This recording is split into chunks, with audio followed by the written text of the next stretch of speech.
Kingdom chapter 686 and 687. It's just me and Twale this time. Probably planning to go for like 30 minutes to an hour, something along those lines. Yeah, it's been a while since we Copy. did a chapter discussion, but these were two pretty interesting chapters, I would say. I probably like the last one more than the most recent one, but interesting stuff to talk about in both. So yeah, since we were pretty much talking about this before we started the recording, do you want to talk about just how gruesome it was, or do you want to just review the chapter Yeah, first? Because this is I like this mean, is a special occasion. bro, let me just start off by saying this, and then we could just like get down into like the chapter discussion. Because honestly, the chapter is how brutal this shit is. But let me just say that Rito is not one of my favorite characters.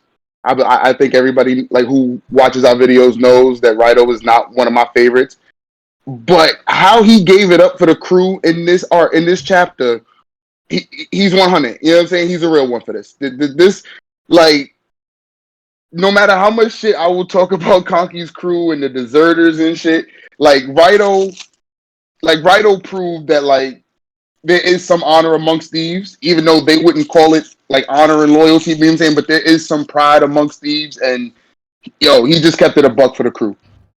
Yeah, Like that was just really dope. like yeah, just all the way around, didn't snitch, didn't bitch, you know what I'm saying? Like there's plenty of people who in this moment, like I don't think Maron would have stood as tall. You know what I'm saying? Oh, Like 100. Like as soon as Kocho walked in and he said the fingers, he's like, oh hell no, oh Like hell no. so it's like the fact that Rhino just stuck it out. Yo, which fingers you want to lose? My right hand. All right, bet. Which arm you want to lose? My, you know what I'm saying? Like it just shows that he's a thug. You might not like him as a character. You might not, you know what I'm saying, fuck with him all the way, but he is a thug, and you gotta respect that. So Yeah, yeah, I let's think just that was start the chapter with probably that. the best ending he could have asked for. Like as a Shit. character, if you're going into this chapter and you're like expectations for Rito, this is pretty much what your expectations should be. Like this is the best case scenario if you're a Rito fan. Yeah. Yeah, honorable death. Yeah, for sure. But yeah, the chapter was interesting. Like, of course, the torture stuff was pretty crazy. It's a very unique and insane scenario. It's not something you get to see very often, even in something like Kingdom. And Right. like just going into it, even not just that, like you're expecting something interesting to happen, like either some plot revelation or some cool character moments. And we did get some cool character moments, not just from Rito, from Kocho too. I found like his like demeanor and how he sees things to be interesting, and it got me interested in Yeah. his backstory. And for Rito, like he pretty much explained what makes Conky very well, and he like put into words his affection for him. I thought it was a good moment, and like I said, like the best send off for Rito you could really ask for. Mm. So I did fuck with the chapter. Yeah, I did too. Like I know Druko would be so hyped. Like even though this happened to his boy, like just the portrayal of his boy, he would be hyped for this chapter. So I'll give him that, even though he's not here. Um, but yo, the fake Sake clan. Like, what do you think about them? I mean, I think this goes into like a bigger thing where it's like Kocho, he's kind of like the same side of, or a different side of the same coin of Conky, where he's kind of as depraved, but he's actually Yeah. a quote unquote good person compared to Conky's evil, and like they both kind Mm. of share this. Well, you assume at least for Conky that they've both had this like deep pain or whatever. Like they have to go through some fucked up shit. So Right. I feel like that's a nice comparison between them, and it kind of even goes like as far as their torturing units too, like just the way they handle business in certain situations. But I do Yeah. like how Rito, like part of his pride is the Conky army, and he was like, "You guys ain't shit compared to the Saki clan." Like since that's Conky's specialty, I think it is a nice touch that the Saki clan like they're number one at that shit. But at the same Mm-hmm. time, it is nice how Kocho has his own guys, and they do some fucked up shit as well, and it was pretty Yeah. crazy and awesome to see. I like how you said. I like the duality and the fact that like normally when Conky is torturous some niggas, we know Conky doesn't have the greater good of Quinn in mind. So when Conky tortures somebody, we know it's some fuckery behind it, right? But I love how in this instance, Kocho's torturing is in a sense honorable because he's using it to try to defend his lands, and he has like the best. You know what I'm saying? He has his country's best intentions at mind and at heart and shit. So like I like how Hara is using the same tool, but just on a different spectrum and on a different wavelength.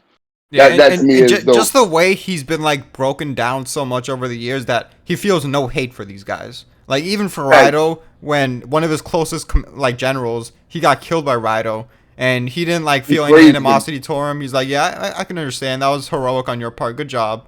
And like the Right. son was like fucking heated, but Kocho, he's just been. It's like he's dead inside. He's just been through so much shit that he's just stoic and like it's like another walk in the park for him, and that's like adds like a certain level of intensity to him that it just makes you really interested in what his character is or like his backstory, and not only that, like just how he would interact with Conky if they do interact, and even more than that, just how their tactics or how the battle is going to play out, because it is seeming like their characters are important for the actual battle and Right. how their tactics are going to go up against each other. So it's interesting on many levels, really.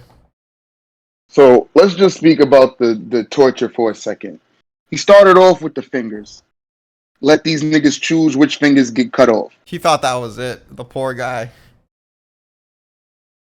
He said, "Yeah, we got through it. Yeah, now we just know." He said, "I'll be taking an arm.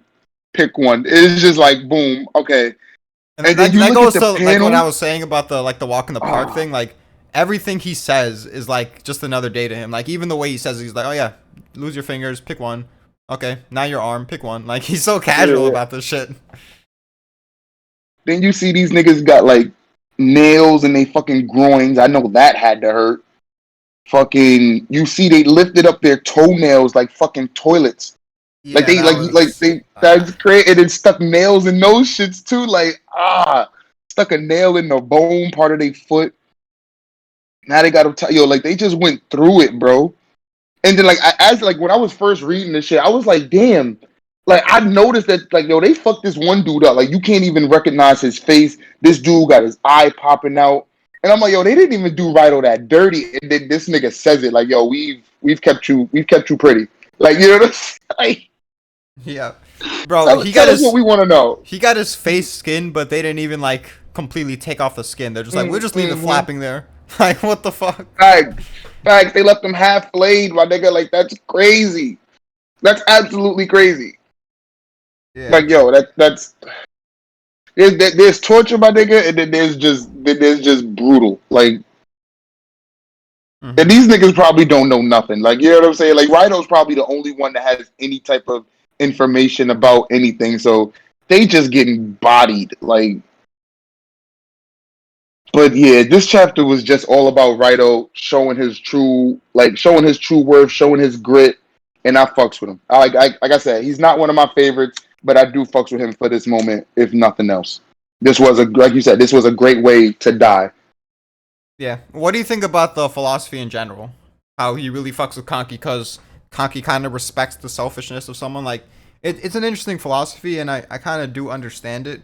Like, let's put it in other terms where if you were to commit crimes with someone, and like dead ass, if unless someone starts off like the crimes with telling me that they're not gonna snitch and then they snitch after, then I would be salty. But if someone's like, yo, if we get caught, like every man for I'm themselves, I'm snitching. out to save myself. I would respect that. I'll be like, yeah, like everyone should have like their own self interests as like the top priority.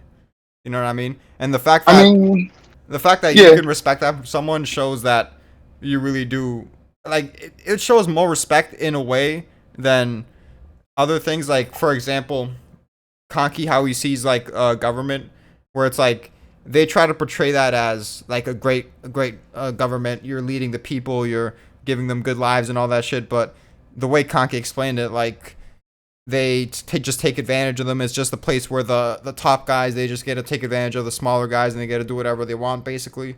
And even the way like armies operate, where you can just kill a foot soldier just because, and they try to like coat that as honor, quote unquote. When Or in you can reality, lead, not even just kill them just because, or like you can lead thousands of men to their death, knowing that they're gonna die. But you know what I'm saying? You have a greater plan. You know what I'm saying? Like it's just they do it on like not on a whim, but they do it for this bullshit.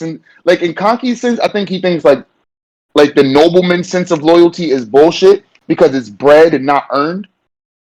You hmm know what I'm saying? It's like you wake up and you're just loyal to this person because this person's your lord, and like they didn't like the person who started this family might have been a great person, but like Sekio. You know what I'm saying? Like when we first met Sekio, no one wanted to work for him, but they did it because he was the prince and he was the son of the king and shit like that. You know what I'm saying? Like you can have assholes like that come into power off simple birthright. And I think that's more of what Conky doesn't fuck with. Not necessarily people like I think Conky fucks with people like himself who have earned they shit through the mud, as opposed to how most of it, like most of society is, who just earned they shit through, you know what I'm saying, through bloodline and shit. Well, one, I think he just doesn't like hypocrites.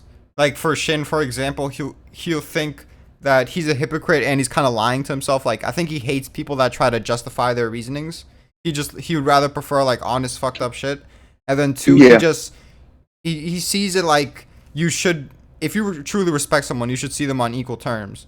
So if you're willing to just kill someone or lead them to the death, or even with Osen and Eiko, for example, like one person is clearly below the other and treats them like a master. Like he kind of sees that as fucked up in a way. While with like this other situation, it's like I don't really see Raido as below me because I don't expect him to place me above him in any scenario. Like if he needs to get out, then yeah, 100%, just snitch and then get out. Yeah.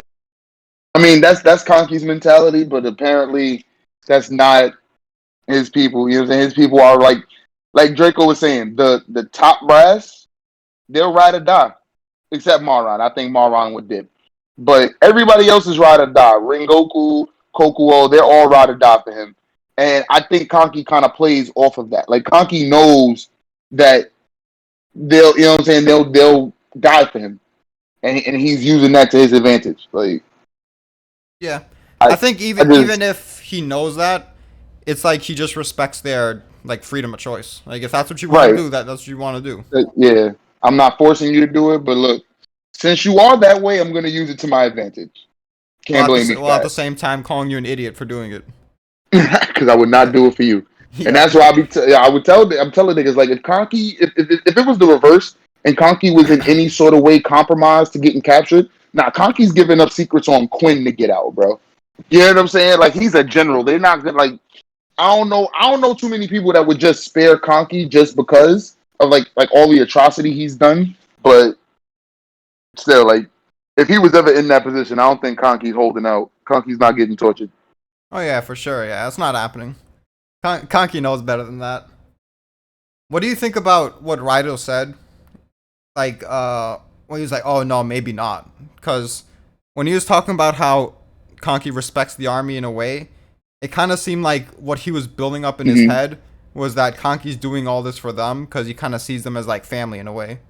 And he's like, "Oh shit, Kanki really cares for us that much. Damn, I fuck with him even more now." And then he's like, kind of like, "Oh, never mind. Nah, that's too much. That's like wishful thinking." Did you Mm-hmm. get that same vibe? Like I'm rereading it now, and it's like when I first read it, it was just like I said, it was just honor amongst thieves. It was like you said, if Conky were here, he'd tell me hurry up and spit it out while laughing. You know what I'm saying? That like he just respects the fact that Conky doesn't give a fuck, and then coming to that realization that that like that's truly what he respects about Conky. He felt a little closer to like Conky's sort of thinking. You know what I'm saying? Because I'm not sure if it was Raido that told Naki or if it was the Saki clan dude that told Naki it was all about rage or whatever. But like that's why the rest of them are still like guessing at it to where like what Conky's aim is. But Conky doesn't care. Like his aim is just destruction. And that's why like you know what I'm saying? Like that's the like I don't know. That's what makes him so great, bro. Like Yeah, but Conky is just I think there's like part of the dialogue that was off screen, or at least like part of what Ryder was thinking, because the way he was leading it up, it's like Conky built us up from those bum savage fucking wooded areas that we just killed each other and like we didn't yeah. really amount to much. He said you're And the one. Yeah, Conky was the one that pulled us up from the cesspool, and even still, he wants to reach further. And you all, and then he stops because he, you know what I'm saying, he just came to that like I don't know what he realized, but it's like it's not enough, my nigga. I Conky's aiming even higher in this. like I I, said, like I like, think what he realized is, or at least what he thought he realized at first, is that Kanki actually cares for them. Like maybe even like almost a family type of thing. Because he's like, oh shit, Kanki's doing this for us. Like he's giving us better lives. Like he actually does like really fuck with us like that. And mm, then like I just think he realized like, nah, that's just not Kanki. It's just wishful thinking. Because like even yeah, earlier, Raido was talking about like, oh, you guys are stupid, talking about like you care way too much about family, that type of shit. I think he was in denial, where he's like, I don't give a fuck about family. You guys are just idiots. I never knew what it was like to have a family, so I don't give a fuck. But I think that led up to this, and when he right. realized that he actually had one, like he got happier, and then he's like, wait, nah, never mind, that's not Conky. But Well, at at the least that's same not him time, either. at the same time, well, I think he did realize that it is him, but he wished that was Conky too. But then after that, he's kind of like, so what is he then? Like I just want to know what exactly.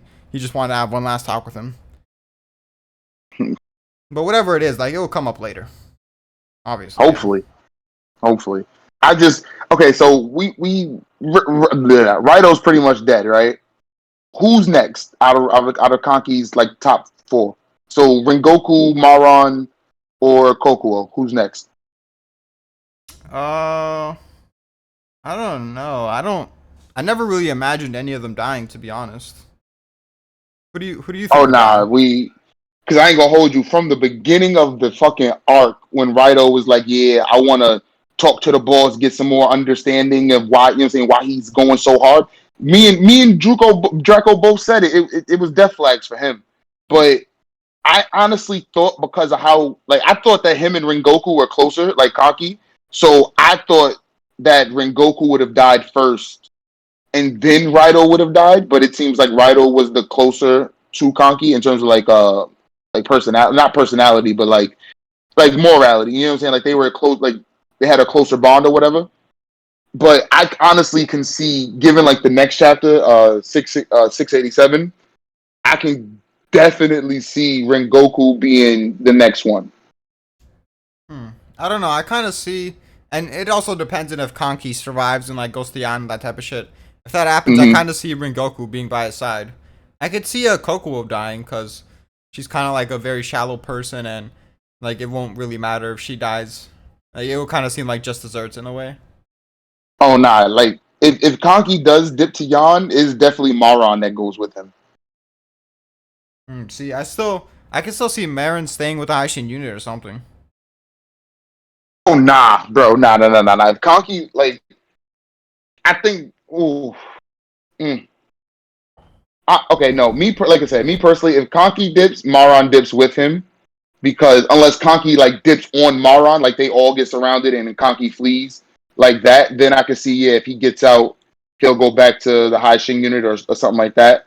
But if they like in a position where like he's back at the HQ and like Maron sees some shit and he reports to Conky and then Conky dips, I can see Maron dipping with him. You know what I'm saying? And then them both going to Yan. Yeah, But well, to be honest, I could see all yeah, three of them Kokuo going to can die Yan. I could see all three going to Yan with them. because like I think son at the start of this next chapter, the I don't know why they made the older son take the father's name. I guess to kind of keep it under wraps that the father died. But whatever, he took the father's name and Isn't now that just like the titles for the commanders and shit? Because the actual name stands for something. It's like something dragon. oh okay. Yeah, Okay, so okay, that might be a thing because yeah. it So says the newly appointed Ryu Haku Ko, Ryu Fu. You know what I'm saying? So it's like okay, so yeah, it might be a title.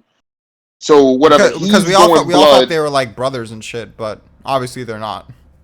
Okay, so it might. Okay, so I know Ryu means dragon or something. So Hakuko could probably just be like Western dragon or like something like that. But he's going blood on the remnants of Raido's army, right? The center army already got split up, and what's this dude's name? Kokucho? Kohakuko. Like these niggas, yeah, they names just sound familiar. The pretty nigga in the middle. He's like, I don't get how he bodied both of them. Oh, just numbers Just mainly. And he's probably a better commander than both of them individually. and then they had deserters. And then, like, yo, I love this map. I love horror when he actually gives us maps because the way it's looking, right? Rengoku only got like, I want to say like 1,000, but he only has two pieces with him. Kokuo has at least 6 or 7, but they about to get swamped. And then Raido's army without a commander has 5 more pieces, and then we don't even see where Conky's HQ is, right? So for all intents and purposes, Conky's already dead. And then the Haishin unit is so isolated from everybody else that like is yeah, I don't see what Conky can do from here, bro. Like, what are your thoughts on that? I mean, I still kind of maintain the same general idea. So, like, he's gonna bait him into the woods. Haishin unit, Mm-hmm. they're gonna get past AQ, and then they're gonna like the whole point is Kocho chases them, and because Kocho's like going deep into enemy lines to chase him, it's gonna be in a position where Haishin unit can flank from the back, but that's not gonna be like the main attack. They're gonna be able to stop the Haishin unit, and then Konki's gonna need to do something. Zeno's gonna play a part. Maybe he provides assistance, but I don't think it can be as Mm-hmm. simple as he just pushes forward and now the Haishin unit and Zeno pins her. Like, I feel like Kocho has to have some counter to that, especially since he has like inclinations that AQ might be the key to Konki's strategy. And he even has like Facts. inclinations that it might be even worse than AQ. But he did kind of like pin that on Olsen if for that possibility. But it's also like him being supposedly a 96 intelligence. So if he doesn't do anything like battle of wits wise, then that's pretty disappointing for that stat. So it just reinforces that it has to be more layers to this scheme. I'm not sure if that Mm-hmm. means Konki predicts like an adaptation from Kocho, and then it was like all part of his plan all along, or maybe Kocho surprises him and Konki has to adapt on the spot. But whatever it is, I could see like the only reason Konki wins is because they're in the woods, and that creates some sort of opening. Mm. Okay. So, what do you think about Kocho's assessment of like Osen? What you think Osen will move See, one thing is, or not move rather? Because Kocho said he wouldn't move, but it would be dangerous if they did. yeah, like one of his lines of reasoning I didn't really understand, but I can understand the part where they said if he moves, then it's pointless because we're gonna get to Konki by the time he gets here anyways. So, it's a pointless move. But he said something like, if he comes here, then he won't have enough time to capture Bujo and Heio. Does by that he mean that like Konki's dead, so they're gonna get their formations in check or something, and then they're gonna be able to defend? Because Olsen isn't really there is no time limit for this technically. You know what I mean? Like I think If what he Olsen was comes here and bodies Kocho, he has all the time in the world to take Heio after. right. No, no. But what I think Kocho is assuming is that okay, if Osen does come here, right, he has to reorganize whatever forces that are left. Like so, Shin and whatever's left of Shin and Uhong's unit, whatever remnants of Kaki's unit that doesn't get killed or dip, right? Yeah. He then that gives Kocho time to reorganize as well, and Kocho still has the numbers advantage, right? So it's not gonna be as easy as Osen coming down here to body niggas. Like if he came down here and didn't give a fuck about the board and just came here to like swamp Kocho, then maybe that would play more into our favor. But that would be too risky for Osen. You know what I'm saying? So he'll come in, reorganize. That'll give Kocho time to reorganize, and then they have to go into a long, dragged out battle. And then at the end of that, he might not have enough forces or enough men to then take those two cities, which we need to take. Yeah, I guess he was already confident with the numbers he had before all this shit went down, so I guess I could see him being even more confident if it's just like a reset, but this time Konki's army is devastated. Right. And then he has to deal with Osen. And then even still, he said, yo, that would be trouble. You know what I'm saying? And that's why they put more people up. So this way, even if Osen does come, they have 5,000 people that can, like, not stop him, but stall him out, chip away at him. You know what I'm saying? And this way, this allows Kocho to reorganize and do things differently. Because, like, as we saw on the map, like you said, they, like, the majority of the army have pressed forward in, like, a pseudo echelon type shit, where, like, the center and the fucking right wings have made like a crane arc, like a wing type formation, and then they're getting stalled out where the high Shing unit is, which is really trippy because Like let's talk about Big Man with the Mace. Like what are your thoughts on Big Man with the Mace? Real quick before that, I just like how Kocho is like taking everything into account, like even going as far as to like, all right, put more scouts over there, just so we know like so ahead of time that Osen's gonna be here that we can completely factor in if we can kill Conky in time. Like shit like that True. is just cool. But Yeah. yeah, Good eye for Big awareness. Man with the mace. I mean, I think already he's pretty impressive. Granted, this isn't like Shin in like death struggle mode or anything, obviously, but even Hmm. even Shin like starting off a fight, he's already powerful. He's someone that before he got used to the glaive, he can give Gyoun a decently hard time without like having to dig deep. So for him to like be able to block Shin's hits like that, it's pretty impressive. I like how he has a unique fighting style. I like the Hmm. choreography in their little exchange they had. I like the fucking stance. I thought that was pretty funny. I feel like it is kind of weird how he's like a ballerina almost when he seems so Yeah. big. Like you think he would rely on brute strength, but his He's brute strength nimble is as fuck. respectful. Yeah, and he is nimble as fuck. I mean, I like it. It's unique. Uh, really, I'm just at this point. I feel like he's probably gonna die like next chapter or the chapter after, given the new Hmm. news about reserves coming and like Shin has to end it now. So Hmm. I am kind of disappointed in that where and I'm not gonna say my expectations were grounded in anything that makes sense. I was just hoping maybe he's a villain that matters more and maybe he survives or something some way somehow. But I'm not gonna like take that against him because I never from the beginning I didn't think that was reasonable expectations to have. I just like hey that would be cool if that was the case because True. like I said he was someone that looked down on Shin even though Shin killed Hoken. So I would prefer for him to like surprise us and be the real deal instead of it just being like oh another cocky Zao general. Another one of Yeah, those. We've another seen these another before. one time general. Yeah, Yeah. I feel you. But I mean, we still got the possibility because what is it, Kanjo? If he comes in and helps Kyokai's unit, and then Kyokai's unit gets up, like he's busy fighting Shin, and then like her and Kanjo can then like wipe out the army. You know what I'm saying? Like solidifying our position on the hills and shit. If we can do that, and then he's forced to retreat that way, then maybe we can see him later on. But Yeah.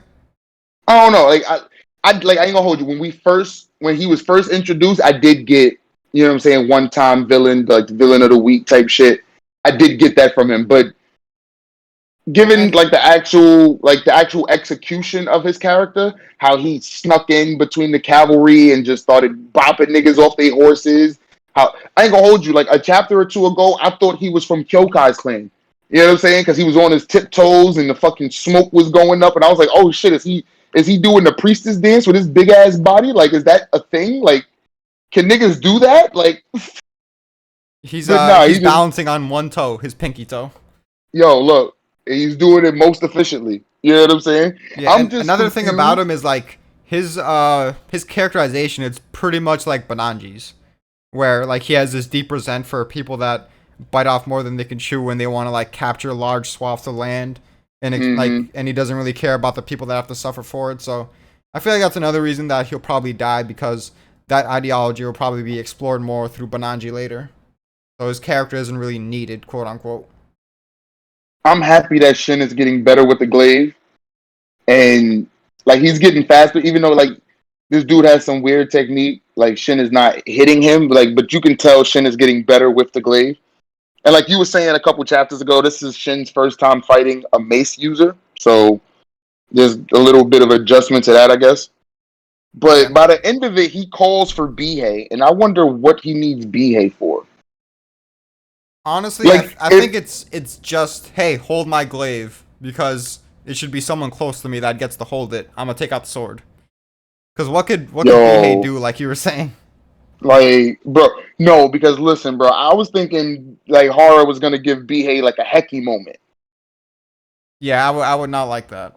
I would I not would like not that. like that either. But like, yeah, nah, if he just like yo hold my glaive and like yo shit bust out the sword like I son I would be hype. I ain't gonna hold you. I would be low key hype and shit bust out the sword right now because like ever since he picked up the glaive, like he's kept it on his back, and I was always wondering like why? Why not put Dukio's shield back there? You know what I'm saying? Like why not carry the shield? Like why not like? But you know what I'm saying? If he still somewhat incorporates the sword the sword play into his fighting style when like he faces certain opponents, then that honestly, like if this happens, then I'm gonna be hyped for when he fights the Byakuya sword kid.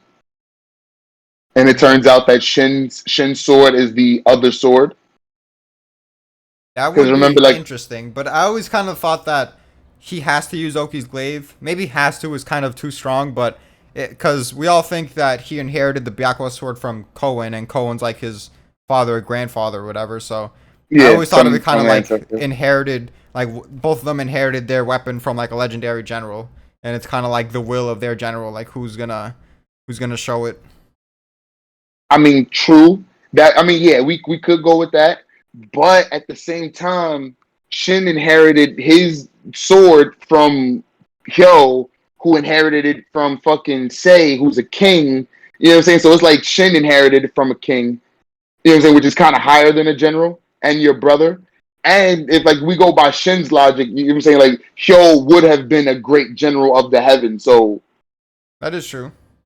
I don't know. I kind of feel like, and on top of that, if it turns out that Shin's sword is, like I said, the like the opposite sword to the Byakuya, the one like the wife sword, like I can't remember what they named it, but if that's what it turns out to be, and like Renpao is right, like that sword is special, then my nigga Shin has been carrying one of like the five great treasures this whole time of China, like this whole time. That Yeah. would be wild. Like that would be fucking wild. But I do hope Shin picks up the sword. Now, yeah, not now. Shin has to pick up the sword. Yeah, it's interesting That would be because dope. like he'll be faster with the sword, but it's not necessarily like speed that he's lacking. I wouldn't say. I feel like the Buddha guy is just like manipulating his rhythm. You know what I Mm, mean? So Shin hmm just has to like deal with the feints better, or like at least like approach this from a more tactical view. Because everyone in Kingdom, it's not that they aren't skillful; they just prefer to fight with their brute strength. They want to overpower the guy from head on, and that's True. what Shin's used to, like pretty much the whole story. So to see someone actually like try to dodge his hits and like manipulate his rhythm, shit like that, it just caught him off guard. But I feel like it's weird that if he realizes that, like he immediately thinks, "Oh, let me just get the sword." Like I would think that he would be like, "I'll just body with Oki's glaive now that I know the what you're doing." It might take me a bit to adjust, but it won't be that much of a problem. Honestly, I feel like this is like a Fute part two, I feel like where everyone thinks that. you know what I'm saying, like Shin, like how you said, like Fute caught him off guard because of Fute's speed and like it disrupted his rhythm with the feints and shit. But like once Shin catches it, he just needs one good hit to like get it done, like type shit. But we'll see. I hope it's not one shot because I do like the big man with the mace. I can't remember his name for shit, but I do like big man with the mace. Yeah, I think the one shot is more like focused for Fute because it was highlighted that his brute strength wasn't that crazy. So it's like, okay, you want to like brag about your speed, but this is the downside, and the downside's gonna fucking hit you like a truck.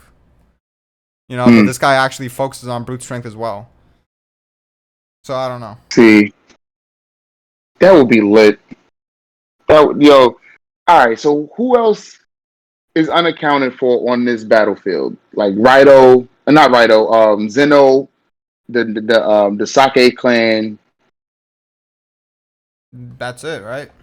Yeah, Zeno, the Sake. Yeah, that's the only people unaccounted, and wherever Conky is, so he's probably with them.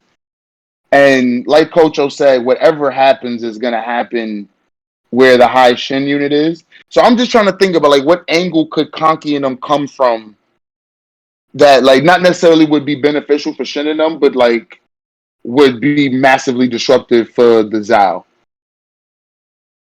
Like you know what I'm saying? Like if Conky looped all the way around to like the far left side of Shin and them, like kind of in like Osen's territory to set all of this up. Seeing how it's That would be like kind of all of wild.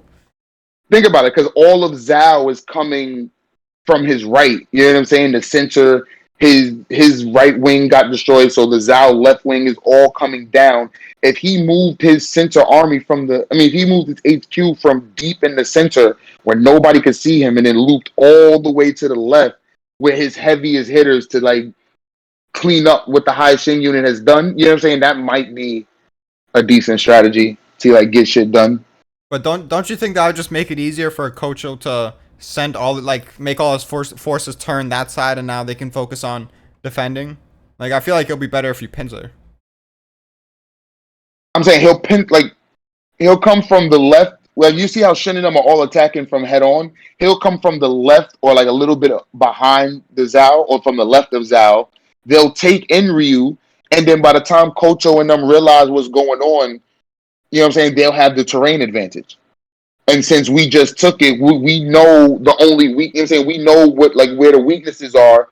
We got Jin and Tan running cover. You know what I'm saying? I don't think like the Zhao didn't even use archers like that when we took that steep ass hill. And I don't think that the Zhao were built like that to take the hill the way the high Shin unit took the hill. You know what I'm saying?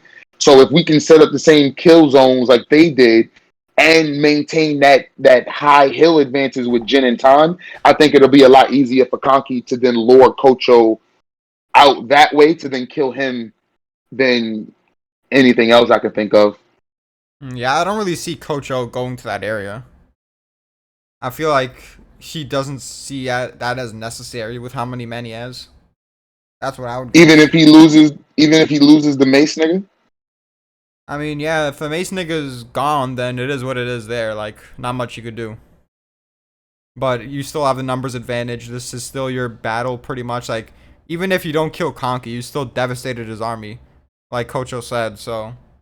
I don't know, I just feel like if he's gonna risk something, then it should be because he thinks it's just him and Conky. So he's like, this is a battle I'm willing to take for sure. Which is why I think he's gonna just push into the woods, like behind where Kokuo is. Okay. But wouldn't that get him like surrounded eventually? Because like Rhino's army doesn't have any commanders, so it's not like they. You know what I'm saying? It's not like they have anybody that can stall the older son. Uh, yeah, like we'll have to see what happens with the oldest son. I'm still not really sure what's gonna go down with him. Maybe Zeno stops him. You know, Zeno could be used as like a stalling device. I don't know. But at the end of the Okay. day, I'm still gonna, unless we get new information, like just general, like I'm just gonna stick with what I've been saying from the jump. Copy. Yeah. Yeah, I feel you. I'm just trying to evolve my fucking predictions and theories as shit makes more sense. Because honestly, if Conky's like to me, right? If Conky is still given the picture the map we just got, if Conky is still behind Kokuo, then it's like he has to move really quick. And the only place for him to move is to his left. Because he can't move to his right with no stable commander there to like because I don't think Conky is gonna risk like trying to reinforce like I mean like you're saying trying to reorganize Raido's army. So he's gonna have to take what like the heavy hitters he has left and then move out of the way of that soon to be entrapment. You know, it'd be cool if he just dug like a gigantic ditch, like pretty much what Keisha did to him, but even bigger, and that's how he deals with the Sun's army. Like maybe he has his army like Zeno attack the Sun in a certain way, where the Sun's Mm-hmm. like, I need to maneuver in this specific area to minimize casualties from Zeno, and then he falls into the ditch or something. I don't know. Like there's many things that you can do in the woods where you can catch people off guard. Maybe fire arrows, set some shit ablaze, maybe ditches. It's hard to really say. Yeah, that is a fact. We just got yeah, like you said, we need more information to like get a complete concrete like yo, this is definitely how it's gonna end. And even then it probably won't end exactly how we say. But Yeah. I don't know, man. I think for the life of me, I just don't see Conky still being behind Kokuo. Like he should know by now, my nigga, that she can't hold out. Well, I think he expects her to retreat. I think it's kind of like the Osun thing where he doesn't feel the need to tell them like exactly what to do at the exact time. He's kind of Mm-hmm. just like, I'm predicting you're gonna do this anyways, and I'm kind of just using this to test how you would react under pressure. Mm. Still, you think Conky's testing these niggas even now? Yeah, pretty much. I mean, with the Fucked Mako up. situation, like there are situations like that where, like with Mako, if Olsen didn't try to test him, or if like he told him exact like specific instructions, then Mako would have never died, and like shit would have been avoided. But even with a battle that dangerous, like that important, Olsen's still like, I'm gonna test motherfuckers. And even with a Gyoun, where I think if Riboku personally told Gyoun to fall back with Bananji, you could definitely argue that he would have done it. But because it's Bananji, it's Yeah, like we're on equal footing. I don't have to listen to you. Like shit sure. like that. We're like even Riboku, he could have gone the extra mile to make sure Gyoun does that, but he didn't really feel the need to do that. Like that, it's like a theme that commanders tend to do. I give you that. I'm still trying to think about what the fuck Bihei about to do. Because like that is beyond perplexing to me. I don't want a Heki moment, but then again, Bihei needs a moment to shine. Yo, he's finna catch that mace with his buck teeth, and while the Buddha guy's like trying to rip it out of his teeth, he's like, get that shit off, and then Shin just slices him. Oh shit, yo, that's Hey, all right. you That gotta use works. the like Hara for sure. That He gave him those buck teeth from the beginning, all for this one moment. It's all planned. that's hilarious. That is absolutely hilarious. But yeah, other than that, like what Conky could potentially do, Shin and the Mace dude. Like now that you brought it up, honestly, bro, I would be hype as shit if Shin did grab the sword.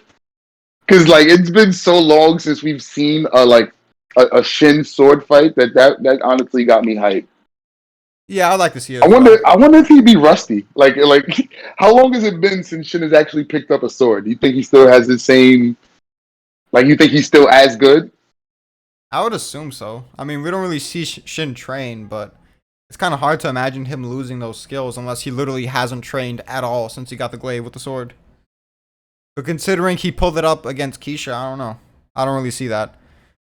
But yeah, we Yeah, probably will true. get spoilers soon. But after that, apparently, yeah, I don't know. I'm just looking forward to next chapter. Yeah. Honestly, would I be wrong if I said I'm looking forward to the end of this arc? Uh, I feel like Not this arc really. has been dragging a little bit, I mean, from the just because beginning, it's been so suspenseful. We don't know enough.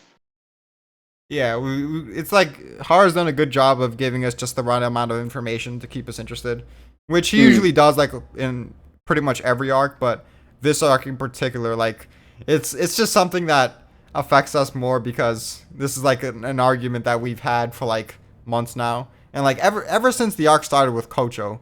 Ever since then, we were already kind of like tired and impatient, and we already wanted to know how good Kocho was. Was he an idiot for doing this? Is Kanki an idiot for doing this? Like, what's exactly gonna happen? Like, ever since the beginning, we were like, all right, we kind of already want to see the end of this. Like, what's gonna happen?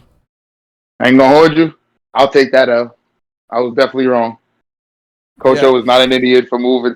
Like my nigga, he hasn't taken an L yet. Well, aside from losing his left wing general or whatever. and it's funny because Draco's like, after I mentioned the Kocho 96 thing, and like this is when you left when we were having the stats discussion. I'm like, it's Uh kind huh. of funny how we spent like a whole fucking video talking about, well, like maybe like half of the video about if Kocho's an idiot or not. Like, it's pretty ironic how we did that, and then Kocho has a 96 in intelligence apparently. And Draco's like, yo, good thing you mentioned that. I'm about to hand out some L's when we talk about that next chapter. And then he's like at work and shit, so he didn't get to do that. But I'm assuming he's gonna like look over this video and be like, "Yo, Toile, at least you admitted it," or like something along those I was lines. about to, look. Like I said, if you can bring up an L, I will hold it, and I will bring up my own L's and hold them. So it's all good. Coach O's not stupid. Conky is right now. Conky's the stupid one, bro. He didn't got it like more than half his army decimated or deserted. He didn't got one of his one of his right hand peoples killed, tortured like a thug, but still dead and tortured. Like not Yeah, looking too good. And what was the dude's name? Chad. Like he said, Conky is really riding on the Haitian unit miracles, my nigga. I mean, he's just smart enough to know they have plot armor. That's what separates Osen from Look, Riboku. look, look. I mean, yeah, that is true. Use the plot armor. Use the plot armor that you have. I feel you. But yeah, other than But that, yeah, that's pretty much it. Went on for like 45 minutes. Excited for next right. chapter. Hopefully, we can get more people on for the next discussion, and hopefully, Yeah. something big happens. Maybe a conclusion to the duel, or I at least want some hint to what Kanki's gonna do. Like, just give us something. I'm telling you, man, he's gonna loop all the way around to the left and come at Enryu from either behind the Zao or from like the left of the Zao, like Zeno and the Saki clan and whoever he has left. And then combined with the Haishin unit will be like enough of a pincer that we can completely take the fucking region that we came in for. And then with that, niggas will have enough time to like hold the terrain advantage from Kocho, and then Osen to maybe come down and then like with some assistance then, because it'll be speed. Like Osen himself might not even have to come. He could just send like Akko or like Denrimi or something to hold that terrain advantage while everyone else presses forward, and that'll really fuck Kocho up. The Chad dude, he was talking about Yotan was gonna come, and he said Moton's gonna come too. So I feel like a lot of people are expecting at least someone from another battlefield to come, but I Yeah, don't really see that. But I mean, if Yotanwa does come, that'll be cool, I guess. I would like it if Moten came. Moten's good enough. Yeah. Just come through with 10,000, and then like not for nothing, like it'll be whatever's left of Konki's army, whatever's left of Uhom's army, a fresh Moten, and like the Haishin unit shouldn't be that bad after this one battle. Like they didn't really like go through the meat grinder process. They just took the hill, which cost them a few people, but you know what I'm saying? Like they shouldn't have lost like thousands of people. So they could hold that for a little while, and then Kocho would then have to like reorganize because by that time he'll have lost his right wing commander, no, his left wing commander and his right wing commander. Because I'm assuming the Mace nigga dies if Conky and them all come, and then all he'll have is the nigga in the center. So then he'll definitely have to reorganize and reform a new strategy from there. Especially since they pressed so far, and then you know what I'm saying, like they pressed so far to get Conky, and then Conky is now behind them. So it's like now we got to go backwards. That would be kind of troll. But yeah, that's pretty much it. Good chapters. Still in suspense of what the fuck's gonna happen. I just want to get there already. But yeah, we just gotta wait. And with that.